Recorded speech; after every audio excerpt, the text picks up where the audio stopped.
So ఈరోజు మనం నిర్మాణాల గురించి చర్చిస్తాం. Constructions, architecture. సో ఇక్కడ మొదట సత్యయుగంలో అప్పుడు ఇండ్లనే లేవు, అసలు అందరూ అరణ్యంలో ఉండేవాళ్ళు. వ్యవసాయం కూడా లేదు, వంటలు కూడా లేదనమాట. అందరూ అడవిలో ఉండేవాళ్ళు, అక్కడే అడవిలో బతికేవాళ్ళు. అక్కడ అడవిలో పండినటువంటి ఫలాలను, ఆకుకూరలను తింటూ వాళ్ళు ఎక్కువ శాతం సాధన చేసేవాళ్ళు, ఆధ్యాత్మిక సాధన చేస్తూ ఉండేవాళ్ళు. ఎందుకంటే మొదటి సత్యయుగంలో వాళ్ళందరికీ తెలుసు అనమాట, అంత ఈ మానవ జన్మ వచ్చింది, ఈ సృష్టి సృష్టించబడింది తిరిగి మనం భగవంతుని ధామానికి వెళ్ళడం కోసం, అంతేగాని ఇక్కడ భోగాన్ని అనుభవించడం కోసం కాదని వాళ్ళకి తెలుసు స్పష్టంగా. వాళ్ళంతా ఉన్నత చైతన్యంలో ఉండేవాళ్ళు మొదటి సత్యయుగంలో. సో అందువల్ల అక్కడ అప్పుడు వర్ణాశ్రమం అనేది కూడా లేదు, ఈ యొక్క విభజన లేదు, వ్యవసాయం లేదు, అవసరం లేదు ఇంకా. ఎందుకంటే అందరూ తపస్సు చేస్తున్నారు, అందరూ వాళ్ళు ఆత్మ సాక్షాత్కారం కోసం ముక్తి మార్గం వైపు నడుస్తున్నారు.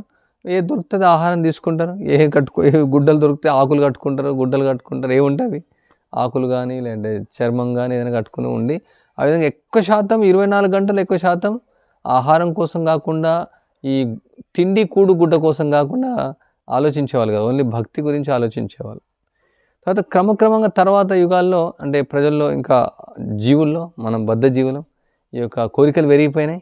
సో అందువల్ల మళ్ళీ తర్వాత సత్యయుగం నుంచి ఇక వర్ణాశ్రమం అనేది ప్రారంభమైంది. ఆశ్రమం అనేది ఒక వ్యవస్థ, ఒక సమాజం అనేది అవసరమైంది. ఎందుకంటే కోరికలు పెరిగినప్పుడు అన్నీ అవసరం ఉంటాయి. సో అప్పుడు ఇక ఈ యొక్క ఆహారము, తర్వాత నిర్మాణం అంటే ఆశ్రయం, తర్వాత వస్త్రాలు, ఇవన్నీ అవసరం అన్నమాట. సో వైదిక సంస్కృతిలో కూడా చాలా పెద్ద ఎత్తున ఆర్కిటెక్చర్ అనేది ఉండేది. అంటే ఇప్పుడు వీళ్ళు ఏమనుకుంటారంటే ఇది ఈ యొక్క జేసీపీలు, కొక్లైన్లు, చాలా పెద్ద అంటే 150 ఫ్లోర్ బిల్డింగ్ వాళ్ళు కడుతున్నారు, ఇప్పుడే టెక్నాలజీ ఉందని అనుకుంటారు. అసలు టెక్నాలజీ లేదు ఇప్పుడు, ఎందుకు పనికిరాదు. మీరు తంజావూరు చూసారు ఎవరైనా? తంజావూరులో ఒక టెంపుల్ ఉంది, ఒక పెద్ద గోపురం, పెద్ద రాయి ఉంటుంది అనమాట. అంటే వాళ్ళు చెప్తూ ఉంటారు ఎలా ఆ యొక్క రాయిని తీసుకెళ్ళి అంత పెద్ద అయితే అంటే ఏనుగుల ద్వారా, ఏనుగులను తీసుకెళ్ళి మళ్ళీ ఇంకొక ఏనుగు. అంటే పూర్వకాలంలో 108 అడుగుల శిఖరాలు కూడా ఉన్నాయి. శ్రీరంగం శిఖరం చూసారా మీరు? శ్రీరంగం వెళ్ళారా? అంటే ఎక్కువ శాతం తమిళనాడులో కనిపిస్తాయి, రాళ్ళ గోపురాలు ఉంటాయి, అన్నీ కూడా రాతి నిర్మాణాలు, చాలా పెద్ద. మథుర మీనాక్షి టెంపుల్ చూసారా? చాలా పెద్ద హైట్ అనమాట. అంటే అప్పుడేం క్రేన్స్ ఏం లేవు, అప్పుడు టెక్నాలజీ లేదు, మరి అందరూ మనుషులే మోసేవాళ్ళు. అంటే ఇంతకంటే హైయెస్ట్ టెక్నాలజీ ఉంది, ఈ క్రేన్ కూడా అంత హైట్ లేవలేదు, క్రేన్ కూడా అంత హైట్ లేవలేదు అనమాట. అంత అంత ప్రభావవంతంగా వాళ్ళు కట్టారనమాట. సో అప్పుడు చాలా నిర్మాణాలు చాలా పెద్ద ఎత్తున జరిగేది. దానికంటే ముందు కూడా విశ్వకర్మ ఆయన అన్ని నిర్మించేవాళ్ళు. మనకు తెలుసు మహాభారతంలో వస్తుంది కదా, ఆయన విశ్వకర్మ ఎలా ఉంటుంది, ఆ యొక్క సభ ఎలా ఉంటుంది, దుర్యోధనుడు అలా నీరు ఉన్న దగ్గర నీరు లేనట్టు, అంటే అది చాలా అద్భుతంగా ఉంటుంది. అది ఏమది మాయా సభ, ఎందుకంటే అంత కూడా మాయలాగా కనిపిస్తుంది, ఉన్న దగ్గర లేనట్టు అనిపిస్తుంది, లేని దగ్గర ఉన్నట్టు అనిపిస్తుంది. మాయాదానవుడు నిర్మించినటువంటి, అంటే చాలా అద్భుతమైన నిర్మాణాలు అనమాట అవన్నీ కూడా, వజ్రాలతో, వైఢూర్యాలతో, రత్నాలతో, రకరకాలైనటువంటి శిల్పాలు. మీరు చూడవచ్చు మందిరాల్లో కూడా శిల్పాలు ఎలా చెక్కుతారంటే ఇప్పుడంతా కూడా మిషన్ వాడుతున్నారు. అంటే ఒక దారం అందులో పడుతుంది అనమాట. అంత అంటే ఆ రాయిన చెక్కాలంటే దారం ఇందులోంచి వెళ్తుంది. ఒక చిన్న పుల్ల మనం పెట్టినామంటే అంత షేప్ అనమాట, చాలా ఫైన్ ట్యూన్గా చేసేవాళ్ళు. కానీ అప్పుడు నిర్మాణాన్ని కూడా లాంగ్ టైం చేసేవాళ్ళు అనమాట. ఇప్పుడు మనకు ఇల్లు కావాలంటే 3 నెలల్లో అయిపోవాలి, 1 ఇయర్లో అయిపోవాలి. అంత అంటే ఏం ఒక సౌందర్య రూపమైనటువంటిది లేవన్నమాట నిర్మాణాలు. ఇప్పుడు ఏదైనా అన్ని డోర్లు కానీ చైర్లు కానీ మీరు పాతకాలం చూడండి, అన్నీ చాలా మంచి షేప్స్ ఉంటాయి అన్నమాట. చెక్కేసి ఆ డోర్లలో కానీ చైర్లలో కానీ ఇండ్లలో కానీ ఒక శిల్పకళ అనేది ఉంటుంది. అంటే వాళ్ళు ఇప్పుడు ఇక స్తంభం ఉందనుకోండి, ఒక స్తంభం ఒక 4 రోజులు చెక్కుతారు వాళ్ళు. ఇప్పుడు మన మిషన్ అంటే ఒక గంట సేపట్లో అయిపోతుంది. అంటే మిషన్ ద్వారా చేయి ద్వారా చేసినటువంటి శిల్పకళ వేరుగా ఉంటుంది. అంటే నరిష్మెంట్ ఉండేది ప్రజలకు. అంటే అంత అర్జెన్సీ కదా, ఇప్పుడు అంత అర్జెంట్ ఇల్లు కట్టుకోవాలి అంటే జీవితం అంతా కూడా ఎట్లా అయిపోయింది, అంత అర్జెంట్ అయిపోయింది అనమాట. అలా ఇంతకుముందు అర్జెంట్ అనేది ఏం లేదు, ఎన్ని రోజులైనా వాళ్ళు కట్టేవాళ్ళు. ఇల్లు 6 సంవత్సరాలు, 10 సంవత్సరాలు, 20 సంవత్సరాలు, 50 సంవత్సరాలు కూడా గుళ్ళు కట్టేవాళ్ళు. అంత అవసరమేం లేదు, ప్రశాంతంగా కట్టుకోవడం అంతే. ప్రజలు ప్రశాంతంగా జీవించేవాళ్ళు. పరిగెత్తడం పరిగెత్తడం పరిగెత్తడం పరిగెత్తడం అది ఇప్పుడు జరుగుతూ ఉంది. అందుకని బ్లడ్ ప్రెషర్సు, కార్డియాక్ అరెస్ట్ రావడానికి కారణం అదే అనమాట. ఎక్కువ యాంగ్జైటీ అనమాట లైఫ్లో. ప్రజలు ప్రశాంతంగా జీవించి ఉండేవాళ్ళు. సో ఇక్కడ ఆధ్యాత్మిక ప్రపంచంలో నిర్మాణాలంటే చెప్పాల్సిన అవసరం అంతా కూడా చింతామణి ధామం. గోలోకంలో అన్నీ కూడా వైకుంఠంలో అంతా కూడా వజ్ర వైడూర్యాలు రత్నాలు చింతామణి. ఆ యొక్క మణి స్పర్శమని తాకితే బంగారం అయిపోతుంది. అట్లాంటి చింతామణితో చేయబడతాయి అక్కడంతా కూడా. అక్కడ నిర్మాణాలన్నీ కూడా దివ్యమైనటువంటి అన్నీ కూడా. అక్కడ ఫ్లోరింగ్ కానీ, టాప్ కానీ, సైడ్ కానీ, గోడలు కానీ అన్నీ కూడా జీవంతో ఉంటాయి అన్నమాట. అవి లైఫ్ కలిగి ఉంటాయి అవన్నీ కూడా ఆధ్యాత్మిక ప్రపంచం. సో ఈ భౌతిక ప్రపంచంలో అది ప్రతిబింబం. కానీ ఇక్కడ కూడా ఎంతో రకాలైనటువంటి శిల్పకళ అనేది ఉందన్నమాట. ప్రతిది కూడా ఒక నైపుణ్యం, కళ, ఒక నరిష్మెంట్ అనేది వైదిక సంస్కృతిలో ఉండేదన్నమాట. ఎన్నో నిర్మాణాలు ఉన్నాయి ఇప్పటికి కూడా. కాంబోడియాలో వెళ్తే ఇప్పటికి కూడా టెంపుల్ ఉంది. ఎన్నో పాశ్చాత్య దేశాల్లో కూడా మన మందిరాలు ఉన్నాయి. నేపాల్లో కూడా పాత మందిరాలన్నీ ఉన్నాయి. వాళ్ళు చెప్తారా అక్కడ ఇదంతా ఏం లేదనేసి. పూర్వకాలం యాక్చువల్లీ చాలా ఇంటెలిజెంట్ అన్నట్టు, వాళ్ళు చాలా బుద్ధిమంతులు అన్నమాట. ఇప్పుడు ఉన్నటువంటి వాళ్ళకు ఓన్లీ మిషన్ ఎలా వాడాలనేసి బుద్ధి వాళ్ళకి పనిచేస్తుంది అంతే. అఫ్కోర్స్ పాత పురాతన వాళ్ళకి మిషన్లు ఎలా వాడాలో వాళ్ళకి తెలియదు. కానీ వాళ్ళ యొక్క బుద్ధి శక్తి చాలా ఎక్కువ అనమాట. మనం ఆశ్చర్యపోతాం. పెద్ద పెద్ద కట్టడాలు చూస్తే అసలు ఎలా కట్టారనేసి వాళ్ళు కొన్ని 100 సంవత్సరాలు రీసెర్చ్ చేసిన వాళ్ళకి అర్థం అవుతలేదు అనమాట. ఎలా దీన్ని చెక్కారు, ఎలా దీన్ని పైకి ఎత్తారు, ఎలా ఇది నిర్మించారు, దీని మధ్యలో బాండ్ ఎలా ఉంది, మనకు సిమెంట్ కనిపించదు, అసలు ఎలా ఇది ఉంది, అంతా కూడా చాలా నిపుణత అనమాట. ఇది ఒక శిల్పకళా శాస్త్రం. ఇది ఆ నిర్మాణం అనే ఒక శాస్త్రంలోనే ఉంది. ఇవన్నీ కూడా శాస్త్రాల్లో వర్ణించబడ్డాయి. ఆ శాస్త్రం ప్రకారం వాళ్ళు వెళ్తూ ఉండేవాళ్ళు అనమాట. సో అందువల్ల అవన్నీ కూడా ఎంతో రమణీయంగా ఉండేది. ద్వారకలో వివరించబడింది ఎలా ఉండే భవనాలు అనేసి. కృష్ణుడికి 16,108 భార్యలు, 16,108 భవనాలు ఉండేవి. మనం భవనం అనగానే బిల్డింగ్ గుర్తొస్తుంది, సిమెంట్ బిల్డింగ్. భవనం అంటే అది కాదు, ఇవన్నీ ఒక డబ్బాలు అనమాట. ఈ చెల్ల అగ్గిపెట్టెలాగా కూడా ఉండేవి అవి. దాంతో పోల్చి చూస్తే ఇవంతా కూడా 150 అంతస్తుల బిల్డింగ్ కూడా ఒక అగ్గిపెట్టెలాగా అనమాట. చాలా హ్యూజ్ ప్యాలెసెస్ ఉండేవి అనమాట. పెద్ద పెద్ద ప్యాలెస్ ఉండే. సినిమాలో చూపిస్తారు కొన్ని, బట్ అవి ఒక శాంపిల్ లాగా. కానీ వాస్తవంగా మనం చూడలేదు. కానీ మనం శాస్త్రాల్లో వర్ణించబడ్డాయి దాని యొక్క వైశాల్యము, దాని యొక్క ఎత్తులు అవి ఎలా ఉండేవి, దాని యొక్క ప్రాకారాలు, యొక్క స్తంభాలు. భాగవతంలో వస్తుంది చాలా. శాస్త్రాలంతా కూడా వర్ణించబడుతుంది. ఒక పెద్ద కళ నిర్మించడం అనేది. కానీ అవి మనస్సుకు ఉల్లాసాన్ని కలిగిస్తుంది, ఆనందాన్ని కలిగిస్తుంది అది. సో ఇక మోడర్న్ కట్టడాలు చూస్తే అంతా కూడా షాలో అన్నమాట. షాలో పైకే అంత మంచిగా ఉంటుంది, తన లోపలే ఉండదు. ఈ సిమెంట్ బిల్డింగ్లు మ్యాక్సిమం 100 years కూడా ఉండవు, అవి క్రాక్స్ వస్తాయి. తర్వాత వాళ్ళు చేసేటువంటి ఫ్లోరింగ్ కానీ, వాళ్ళు కట్టేటువంటి కట్టడాలు కానీ అన్నీ కూడా ప్లాస్టిక్ డోర్స్ వస్తున్నాయి. అంతా కూడా సూపర్ఫిషియల్, కృత్రిమమైనటువంటి. దానిలో ఏమీ ఆస్వాదనీయత అనేది లేదనమాట ఈ కట్టడాల్లో. ఏదో బయటికి ఆ కలర్లు వేస్తారు, తర్వాత ఏదో ఒక షోకేస్ లాగా అది తయారు చేస్తున్నారు ఇండ్లనంతా కూడా. సో అందువల్ల ఇప్పుడు ఉన్నటువంటి యొక్క ఈ గృహాలన్నీ కూడా అవి వాస్తు ప్రకారంగా కూడా లేవు, ఇక శిల్పకళ ప్రకారంగా కూడా లేవు, శాస్త్రంలో వర్ణించే విధానంగా లేవు అనమాట. ఏదో ఒక కృత్రిమంగా వాళ్ళు ఆలోచన చేసేసి కట్టడాలు ఇవన్నీ కూడా దాన్ని ఇమిటేట్ చేయడం అట్లా అంతా కూడా. తర్వాత ఈ ఆధునిక కట్టడాల వల్ల లాంగ్ టర్మ్లో మామూలుగా రాయితో కట్టిన ఇల్లు కానీ, మట్టితో కట్టినట్టు 500 సంవత్సరాలు కానీ, 1000 సంవత్సరాలు, 5000 సంవత్సరాలు, 10,000 సంవత్సరాల నుంచి ఉన్నటువంటివి ఉన్నాయి. ఎన్నో లాంగ్ టైం నుంచి ఉన్నటువంటివి ఉన్నాయి. ఇంకా కూడా శిల్పకళ 50,000 సంవత్సరాల నుంచి ఉన్నటువంటివి కూడా ఇంకా ఉన్నాయి. సో అంత నాణ్యతగా వాళ్ళు కట్టేవాళ్ళు అనమాట. ఏదైనా మనం చేస్తే అది నాణ్యతగా ఉండేది అన్నట్టు పని కూడా. ఎందుకంటే డబ్బుల కోసం కాదు పని చేసేది. మళ్ళీ అదే పాయింట్ వస్తుంది. ప్రతిదీ కూడా డబ్బుల కోసం అంటే అంత నాన్ సెన్స్ అనమాట. వాళ్ళు చేసేది వాళ్ళ ఒక ధర్మం. కట్టేవాళ్ళు కూడా ధర్మంగా పని చేస్తారు అనమాట.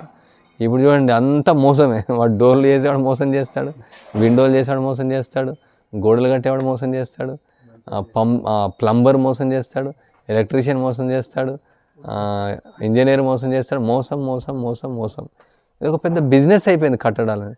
అప్పుడు కట్టడాలు అనేది బిజినెస్ కాదు, అది వాళ్ళ యొక్క ఘనత అన్నమాట, వాళ్ళ యొక్క ప్రతిష్ట. ఇది మా యొక్క వంశం యొక్క ప్రతిష్టను నిలుపుకోవడం. వాళ్ళు మేము ఇది కట్టాము, మా యొక్క పూర్వీకులు మాకు ఇది ఇచ్చారు, ఈ యొక్క ధర్మాన్ని ఇది కట్టాము. వాళ్ళు ఎంత డబ్బులు ఇస్తారని ఆలోచించారు అనమాట. ఎంత పే చేస్తారు రోజుకు salary, day to day salary ఉండదు, మంత్లీ శాలరీ ఉండదు. వాళ్ళు సేవ చేస్తారు. ధర్మో రక్షతి రక్షిత, ధర్మాన్ని వాళ్ళు ఆచరిస్తారు. మా యొక్క కుల ధర్మం ఇది, మేము యొక్క నిర్మాణాలు చేయడం. వాళ్ళు పోషించబడతారు, వాళ్ళు హ్యాపీగా ఉంటారు. హోల్ కాన్సెప్ట్ అదనమాట, ధర్మం కోసం కడతారు. అందువల్ల మోసం చేయరు అనమాట. ఇప్పుడు ఇక్కడ మీరు అక్కడ మందిరంలో చూడండి, అన్నిట్లో వంగిపోతూ ఉన్నాయి. మొదట్లో మనకు ఐడియా లేదు, మొదట్లో కట్టినటువంటి యొక్క నిర్మాణం అది మనకు అనుభవం లేక లేదు. సో వాళ్ళు ఏదో కట్టాలని కట్టారు అంతే. ఇప్పుడు అది 5 years అయింది, ఆల్రెడీ అలా అవుతుంది. ఎందుకంటే ధర్మం కాదు వాళ్ళ బేస్, డబ్బులు వాళ్ళ బేస్ అనమాట, నాణ్యత కాదు వాళ్ళ బేస్. వాళ్ళకి కావాల్సింది పని ఒడగొట్టుకోవాలి, వెళ్ళిపోవాలంత, అంతా అదే జరుగుతుంది. సో ఇంకా వాతావరణం రీత్యా చూస్తే ఈ యొక్క వైదిక సంస్కృతిలో ఉన్నటువంటి యొక్క నిర్మాణాలు అవి వాతావరణానికి అనుగుణంగా పనిచేస్తాయి. ప్రత్యేకంగా ఏదైతే మట్టి ఉందో బయట ఉన్నటువంటి వాతావరణాన్ని అది ఇన్సులేషన్ ఇస్తుంది. బయట చలి ఉంటే లోపల వేడిగా ఉంటుంది, బయట వేడిగా ఉంటే లోపల చలిగా ఉంటుంది. బయట చలి పెరిగినా కొద్దీ లోపల వేడి పెరుగుతుంది, బయట వేడి పెరిగినా కొద్దీ లోపల చలి పెరుగుతుంది. ఆపోజిట్ రియాక్షన్ ఉంటుంది అనమాట. ఇన్సులేషన్ అంటారు దాన్ని ఇంగ్లీష్లో. దాని కుండలు కుండల కుండలు నీళ్ళు చల్లగానే ఉంటాయి కదా. కుండ ఎందుకు అలా అవ్వట్లేదు అంటున్నారు. కుండ యొక్క మట్టి చాలా పల్చగా ఉంటుంది కదా, అందువల్ల అంత ఇన్సులేషన్ ఉండదు. ఈ యొక్క గోడలు ఇంత పూర్వకాలం ఎట్లా 3 అడుగులు ఉండేది, 3 feet. నువ్వు ఎంత ఫీట్ ఉన్నావు? 4 feet ఉన్నావు, 5 feet? నీ హైట్ ఎంత? 3 to 4 feet వాల్స్ ఇంతలా ఉండేవారు, ఇంతలా వాల్ ఉండేవారు. సో ఇంతలా ఉండే వరకు ఎక్కువ ఇన్సులేషన్ ఎక్కువ ఉంటుంది. ఎంత లావు గోడలు ఉంటే అంత మంచిది. ఇప్పుడంతా కూడా 9 inches వాల్స్, ఇంకా 4 inches వాల్, ఇంకా 2 inch వాల్ పెట్టుకుంటున్నాను. అంటే ఎంత లావు ఉంటే అంత మంచిది అన్నమాట గోడ. అది వాతావరణం నుంచి రక్షిస్తుంది అనమాట. ఇక్కడ మనం 18 inches పెట్టామంతే, ఎక్కువ పెట్టలే. మనకు ఇప్పుడు అంతా కూడా డబ్బులతో పని ఉంది. అప్పుడు డబ్బులతో పని లేదు, నువ్వు ఎంత గోడ అంటే అంత పెట్టుకోవచ్చు. అంటే లేబర్ అనేది, అంటే మ్యాన్ పవర్ చాలా ఉండేది. ఇప్పుడు మ్యాన్ పవర్ లేదు, లేబర్ క్లాస్ పీపుల్ తగ్గిపోయారు. అందరు కంప్యూటర్ల పైన కూర్చునే వాళ్ళు ఎక్కువైపోయారు. దానివల్ల శ్రామిక వర్గం అనేది తక్కువైపోయింది, శూద్రులు అనేది తక్కువైపోయారు. కానీ సొసైటీలో శూద్రులు ఎక్కువగా ఉండేవాళ్ళు అనమాట. కానీ అన్నిటితో పని చేయించేవారు. ఎద్దులు పని చేస్తాయి మట్టి తొక్కడానికి, సున్నం గానుగకు ఎద్దులు పనిచేస్తాయి. గాడిదతో కూడా బరువులు మోయించేవాళ్ళు, ఎడ్ల బండితో వస్తువులు తీసుకొచ్చేవాళ్ళు. సో ఆ విధంగా చాలా మ్యాన్ పవర్ యూజ్ అయ్యేది అనమాట. సో ఇక్కడ ఏదైతే సిమెంట్ ఇప్పుడు వాడుతున్నారో ఆ సిమెంట్ ఏం చేస్తుంది, బయట చలి ఉంటే లోపల చలి పెంచుతుంది, బయట వేడి ఉంటే లోపల వేడి పెంచుతుంది. అందువల్ల ఆర్టిఫిషియల్గా మనం ఏం చేయాలి, ఫ్యాన్ పెట్టుకోవాల్సి వస్తుంది, తర్వాత ఏసీ పెట్టుకోవాల్సి వస్తుంది.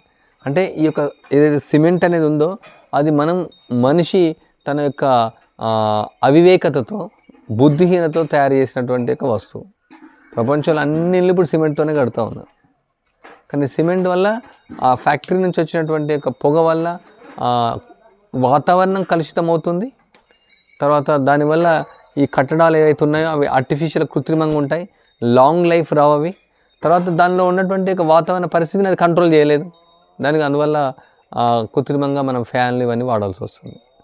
ఇంకేదైనా మీరు ఇప్పుడు ఆధునికంగా వాడే వస్తువు ఫ్లోరింగ్ కోసం ఇప్పుడు ఇటాలియన్ టైల్స్, మార్బుల్స్, ఇవన్నీ కూడా నాన్ సెన్స్ అన్నాడు మొత్తం. పూర్వకాలంలో మట్టితోనే ఉండేది, సున్నంతో కూడా ఉండేది ఫ్లోరింగ్, గానుగ సున్నంతో కూడా ఉండేది.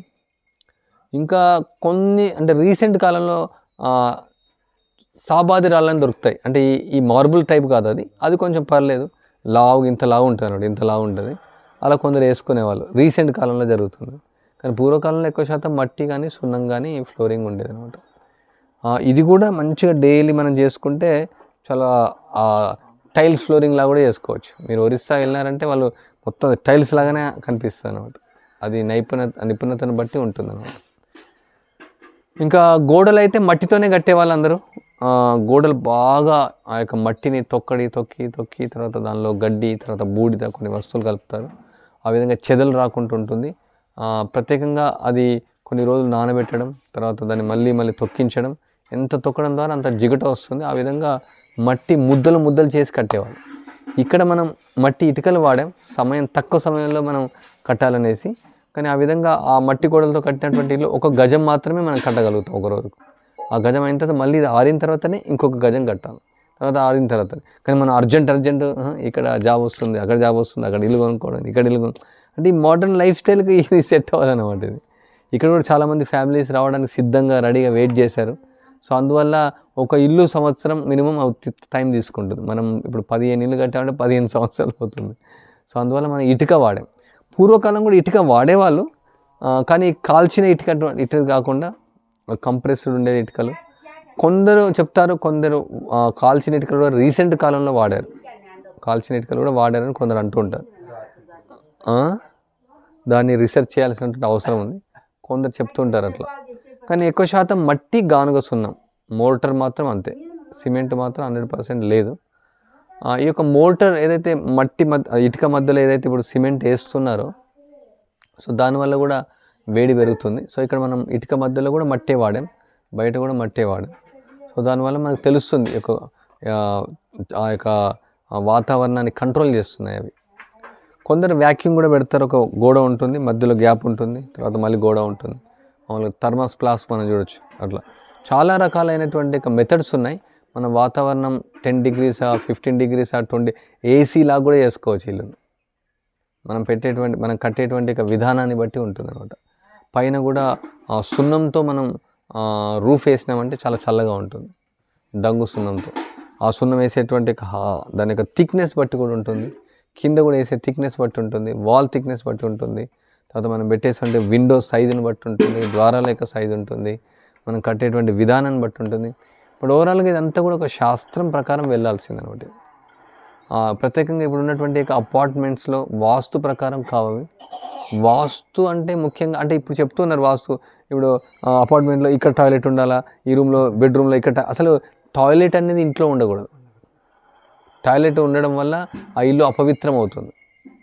పూర్వకాలంలో రాజులు లాంటి వాళ్ళకి ఎలా ఉండేదంటే చిన్నగా కొంచెం వాళ్ళు లాంటి ఉండేది, టాయిలెట్ లాగా ఉండేది. కొంచెం వాళ్ళు బయట వెళ్ళని క్లాస్ పీపుల్ ఉంటారు కదా, వాళ్ళకైతే బంగీస్ అనే వచ్చేవాళ్ళు. వాళ్ళు ఒక కేటగిరీ, వాళ్ళు ఒక వర్ణం వాళ్ళది. బంగీస్ అంతా వచ్చేసి వాళ్ళు స్టూల్ ఎత్తుకొని వెళ్ళిపోయేవాళ్ళు. మిగతా వాళ్ళంతా కూడా బయట విధంగా కొందరు ఊళ్ళల్లో ఒక నుయ్యి ఉంటుంది, నుయ్యిలాగా ఉంటుంది, బొందలాగా ఉంటుంది, అక్కడ వెళ్ళేవాళ్ళు. లేకుంటే ఇట్లే బయట పొలాలలో వెళ్ళేవాళ్ళు. అంతేకాని టాయిలెట్ బాత్రూమ్స్ అనేవి లేవు. ఎందుకంటే ఈ యొక్క మలాన్ని అనేది నీటిపైన విసర్జించకూడదు. ఈ సెప్టిక్ ట్యాంక్ ఏంటంటే వాటర్ పైన విసర్జించాల్సి వస్తుంది. అది వరుణ దేవునికి అపరాధం అనమాట. అదే భూమిపైన విసర్జించవచ్చు, భగవంతుడు ఇచ్చినటువంటి విధానం అది. అది భూమికి ఎరువుగా కూడా మారుతుంది అనమాట. మనం ఏదైతే బయో టాయిలెట్స్ ఉన్నాయో ఇక్కడ వాడుతున్నామో, అంటే కొందరు వాడతారు, కొందరు లేడీస్ వాడతారు, అది కంపోస్ట్గా కూడా మనం వాడతాం అనమాట. సో ఎందుకంటే ఈ యొక్క మలాన్ని విసర్జించేటువంటి స్థలం ఇల్లుకు తాకిందంటే ఇల్లంతా పవిత్రం అవుతుంది. అది అసలు వాస్తే లేదు. మీరు అన్ని అపార్ట్మెంట్లో అంతా టాయిలెట్స్ వాళ్ళకి రాస్తారు అటాచ్డ్ బాత్రూమ్ అనేసి, అంటే అది ఒక గొప్ప కావాలి. అంటే అక్కడే కంపు పెట్టుకొని అక్కడే పడుకోవడం, అంటే స్టూల్ అక్కడే మనం ఇక్కడ పడుకోవడం. అంటే ఆధునిక నాగరికత అంతా ఎలా అయిపోయిందంటే వాళ్ళ యొక్క వివేచన అనేది తగ్గిపోతుంది అనమాట. స్టూల్ దగ్గర పెట్టుకొని ఎవరు పడుకోరు అనమాట. తర్వాత ప్రతి ఇంటికి బ్రహ్మస్థానం అనేది ఉండాలి. బ్రహ్మస్థానం ఉండడం వల్ల ఏమవుతుందంటే సూర్యుడు ప్రకాశిస్తాడు, చంద్రుడు వెన్నెల వస్తుంది, గాలి వస్తుంది.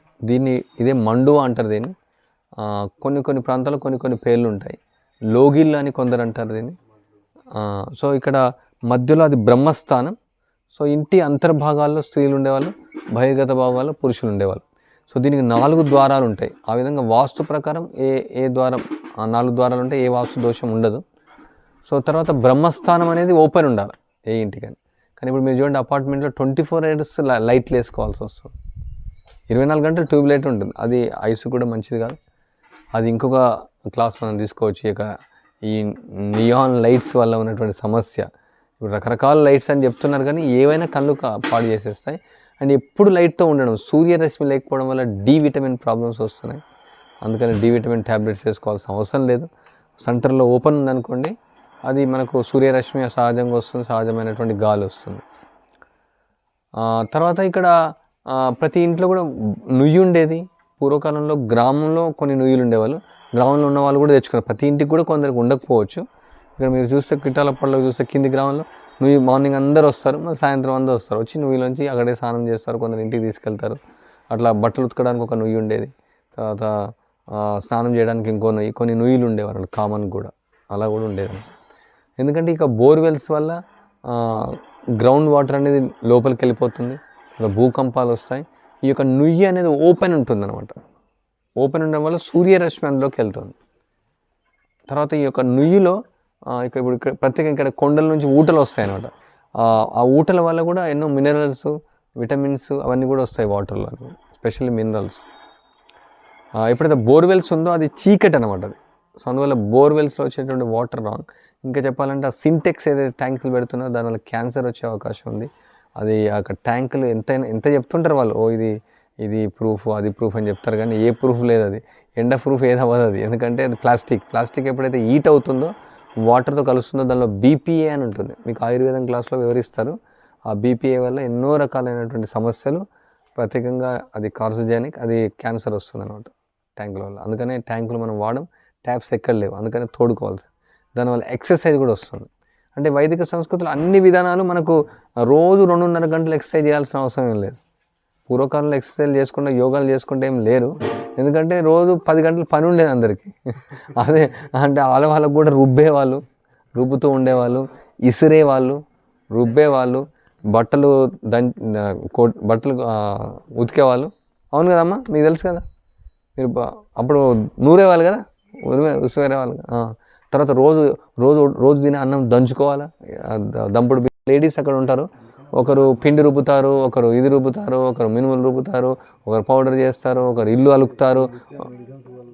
చాలా పని ఉంటుంది, లేడీస్ చాలా పని ఉంటుంది. అందువల్లే వాళ్ళకు గర్భస్థులైన తర్వాత న్యాచురల్ డెలివరీ వాళ్ళకి అయ్యేది. అట్లా ఇప్పుడు సర్జరీలు చేయాల్సిన అవసరం లేకుండేది అనమాట. వాళ్ళు ఎప్పుడైతే మనం బాడీ ఆరోగ్యవంతంగా ఉండాలంటే మెయిన్ హార్డ్ వర్క్ ఉండాలన్నమాట, చెమట వచ్చి పని చేయాలంట, అప్పుడే ఉంటుంది. లేదంటే మనం 24 గంటలు చేరిపైన కూర్చొనేసి కంప్యూటర్ చదివితే అది ఏం మానసికంగా రోగం వస్తుంది, శారీరకంగా కూడా రోగం వస్తుంది. సో అట్లా ఈ యొక్క నిర్మాణాలు కూడా అలా ఉండేది వైదిక సంస్కృతిలో.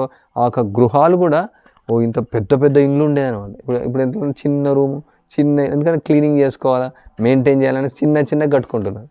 చాలామంది వచ్చి ఇంత పెద్ద ఇల్లు ఎంతమందికి అని అడుగుతారు. ఇప్పుడు మనం కట్టినటువంటి ఇల్లు చాలా చిన్నది అనమాట, చిన్న కుటుంబానికి.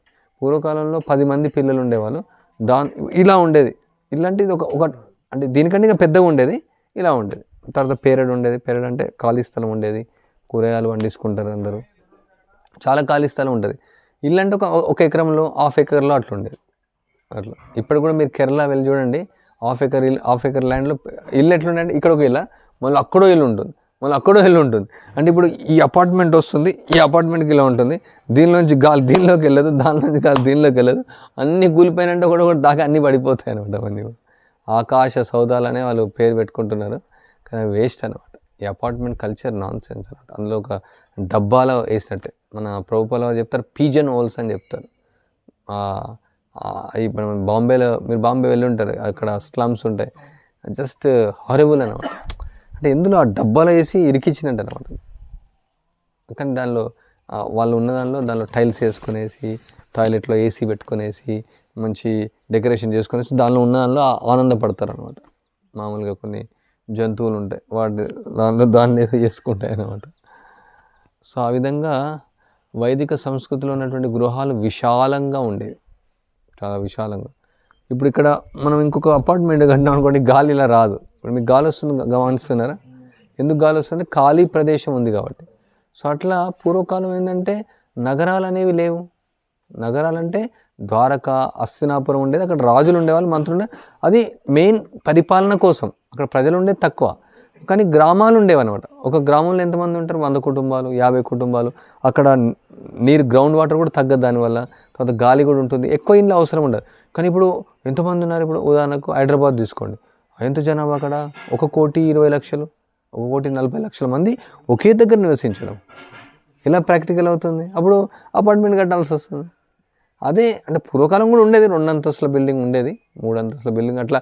అంటే అది ఒక అంతేగాని వాళ్ళు జనాలు సరిపోకుండా అట్లా కట్టడం కాదు, అది జనాలు సరిపోక కట్టడం కాదు, అది రాజభవనాలు కొన్ని ఉండేది 2 అంతస్తులు 3 అంతస్తులు కూడా ఉంటాయి, కానీ జనాలు సరిపోకుండా కోసం కాదు అది. ఇప్పుడు రద్దీ ఎక్కువైపోతుంది, అందువల్ల ఒకదానిపైన ఒకటి అసలు ప్లేస్ ఉండదు వెళ్ళడానికి. అంటే కొందరు అంటారు కదా, ఇప్పుడు పాపులేషన్ చాలా ఎక్కువైపోయింది, అప్పుడు తక్కువ ఉండేవారు జనాలు, అవుతుంది. అది మూర్ఖత్వం, అది పాపులేషన్ ఇప్పుడు చాలా తక్కువ ఉంది. ఎందుకంటే ఒక కుటుంబానికి 2 పిల్లలు, 1 పిల్లలు, అప్పుడు కుటుంబానికి 10 మంది పిల్లలు. ఉగ్రసేన యొక్క ఆర్మీ ఎంత తెలుసా? 64 కోట్లు ఆర్మీ.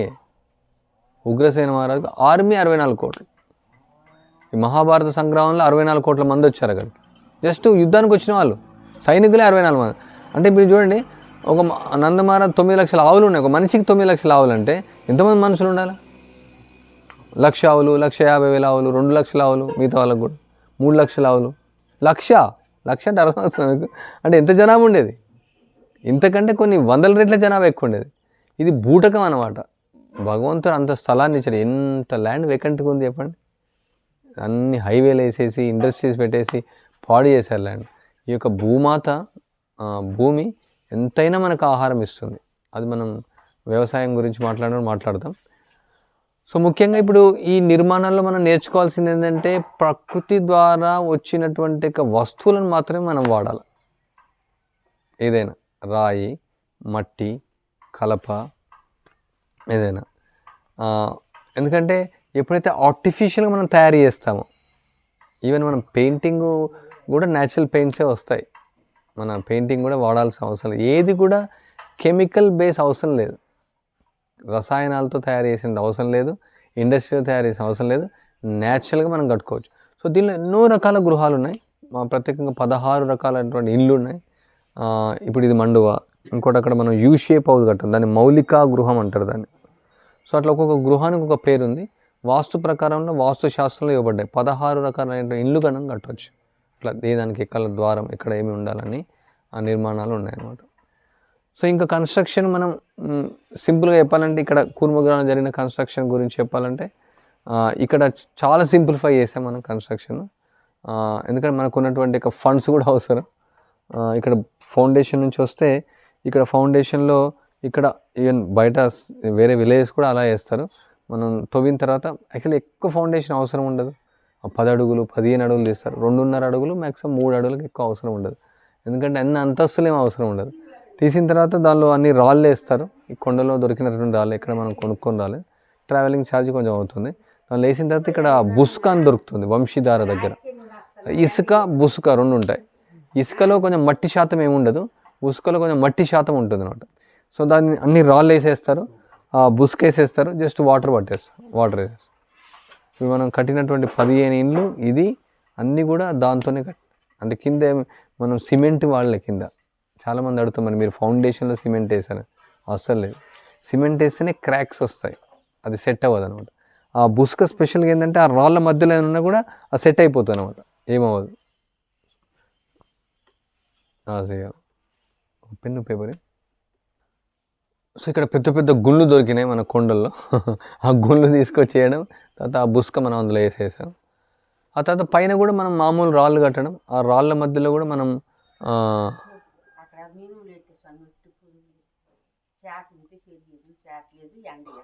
రాయితోనే కట్టాం. ఆ రాయి ఇప్పుడు ఇక్కడ ఫౌండేషన్ ఒకటి ఉంది, అక్కడ ఒక ఫౌండేషన్ ఉంది. ఆ రాయి మధ్యలో మామూలుగా మట్టే వాడాం కానీ పైన మీకు సున్నం కనిపిస్తుంది, పైన సున్నం రుద్దాం అంతే.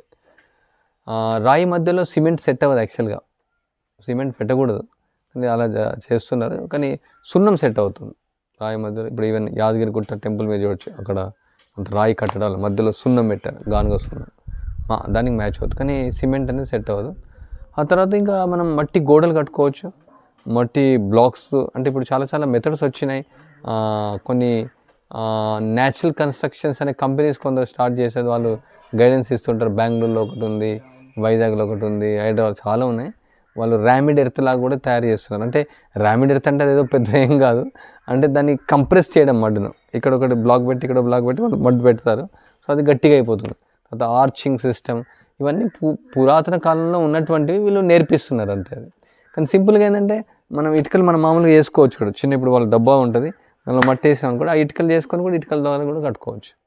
మన ఇల్లు మనం కట్టుకోవడం చాలా సింపుల్ అనమాట, పెద్ద కష్టమేం లేదు అందులో. అంటే ఈ పైన రూఫ్ స్ట్రక్చర్ కొంచెం ఇబ్బంది ఉంటుంది, కానీ మామూలుగా గోడలు కట్టడం పునాది కట్టడం చాలా సింపుల్ అనమాట. ఈ కామన్ సెన్స్ ఏమున్నా కానీ ఎవరైనా చేయొచ్చు దాన్ని, సింపుల్. ఇటుకల ద్వారా చేయొచ్చు. ఆ ఇటుకల్లో మట్టి కొన్ని విధానాలు ఉంటాయి, మీరు అప్పుడు ఇవన్నీ కూడా యూట్యూబ్లో ఉన్నాయి, అన్నీ చూపిస్తూ ఉంటారు. మనం జనరల్గా మాట్లాడుతున్నాం అంతే. ప్రాక్టికల్గా కొన్ని కొన్ని సజెషన్స్ అవసరం. ఆ మట్టి నీళ్ళు ఎంత కలపాలా, ఎలా కలపాలా, దానిలో కొంచెం గడ్డి వేయచ్చు, కొంచెం బూడిద వేయచ్చు.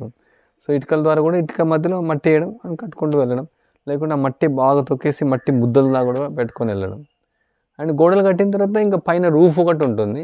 ఇక రూఫ్ రకరకాలుగా వేసుకోవచ్చు. యాక్చువల్ సింపుల్గా ఏంటంటే ఎదురు కర్రలతో వేయడం. ఎదురు కర్రలు ఇప్పుడు ఆ విధంగా వేస్తారు, ఎదురు కర్రలు వేసి గడ్డి వేయడం, అది బెస్ట్. గడ్డి యొక్క ఇన్సులేషన్ 14 డిగ్రీల నుంచి 15 డిగ్రీల వరకు ఉంటుంది. ఈ టైల్స్ రూఫ్ అయితే 10 డిగ్రీలు, 10 కూడా ఉండడం కష్టమే, 9, 10 చాలా వేడిగా ఉంటుంది. ఇక్కడ ఈ రూఫ్ ఇలా ఉంటుందని కాబట్టి మనం కింద అటుకు వేసాం మనం చెక్కలతో.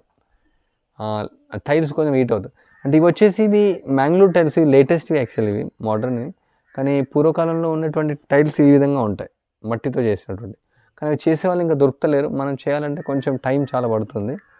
నెక్స్ట్ ఇళ్ళకు మనం అవే వాడాలని ప్లాన్. ఈ విధంగా ఇలా ఉంటాయి, డొప్ప టైల్స్ ఇలా ఉంటాయి. అవి చాలా చల్లగా ఉంటాయి. అది చేసుకోవచ్చు, కుమ్మరి వాళ్ళు ఎవరైనా చేస్తారు.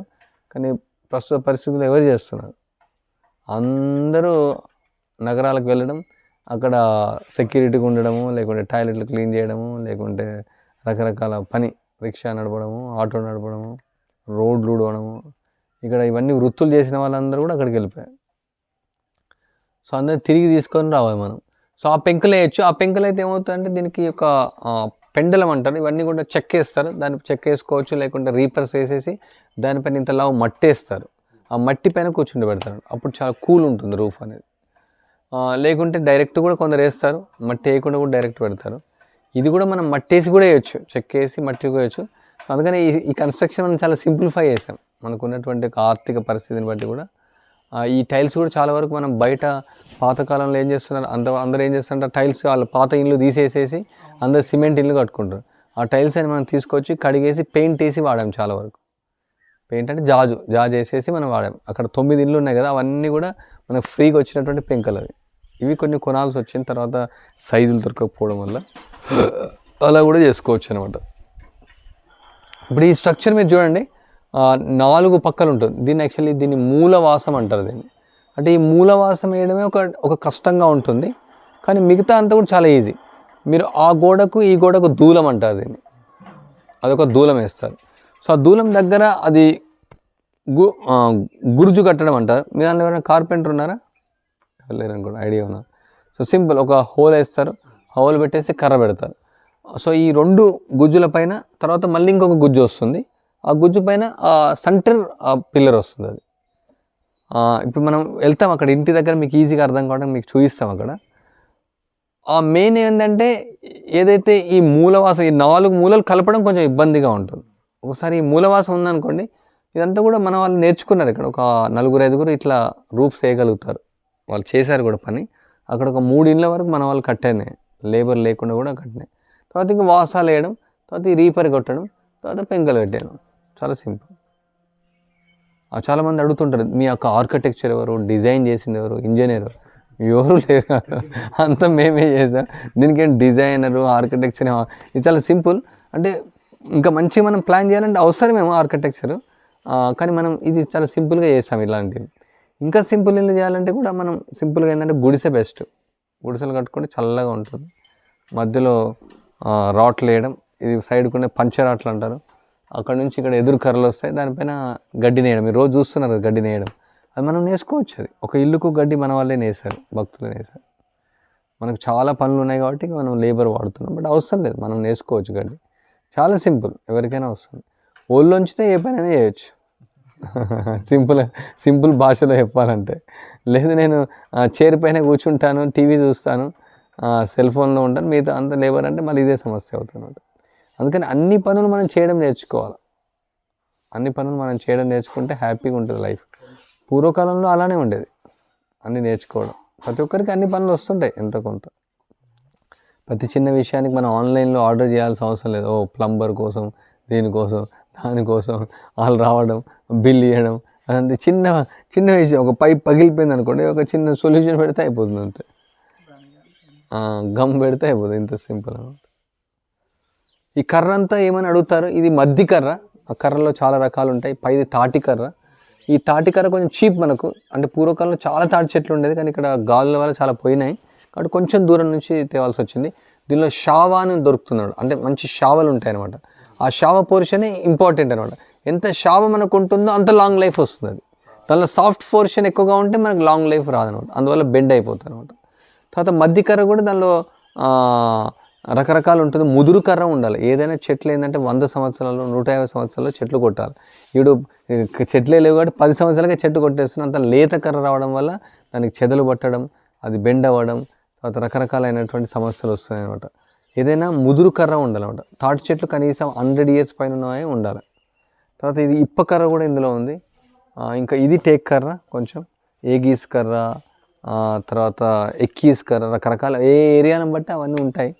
ఇంకా మంచి కర్ర అంటే ఒడిస్సా కర్ర అని వస్తుంది. అది మీరు 500 ఏళ్ళైనా అది చెక్కు చెదరదు అనమాట. రకరకాలైనటువంటి కర్రలు ఉన్నాయి. ఇక చాలా వాళ్ళు చెప్తూ ఉంటారు, ఊళ్ళు వాళ్ళు పైకి కొండపైన ఎక్కేసి స్ట్రాంగ్ కర్రలు తీసుకొచ్చేసి వాళ్ళు ఇల్లు కట్టుకునేవాళ్ళు అనమాట. కానీ మనం ఇప్పుడు అంతా కూడా కమర్షియల్ అయిపోయింది, అన్ని చెట్లను కొట్టేశారు మొత్తం. సో అందువల్ల ఈ కర్ర గురించి చాలా ఇంపార్టెంట్ అనమాట. నాణ్యత అయినటువంటి కర్రను పెట్టడం వల్ల లాంగ్ లైఫ్ వస్తుంది అనమాట. నాణ్యమైనటువంటి కర్ర పెట్టాలి. అంటే కొన్నిసార్లు మోసం చేస్తుంటారు వాళ్ళు ఈ డోర్లకు, దీనికి. ఇప్పుడు ఏదైతే మోడ్రన్గా అమ్ముతున్నారో అవన్నీ పనికిరాని కర్రలు అనమాట. అవన్నీ ఇప్పుడు అంతా కూడా ప్లైవుడ్ అంతా కూడా కెమికల్తో తయారు చేసేస్తారు. అంతా కూడా అందులో చెక్క పర్సెంటేజే లేదనమాట. అంతా కూడా కెమికల్తోనే అంత నడుస్తుంది ప్రపంచం అంతా. అప్పుడు ఈ కెమికల్ అంతా కూడా బ్లాస్ట్ అయిపోతుంది, మన జీవితమే కెమికల్ అయిపోతుంది.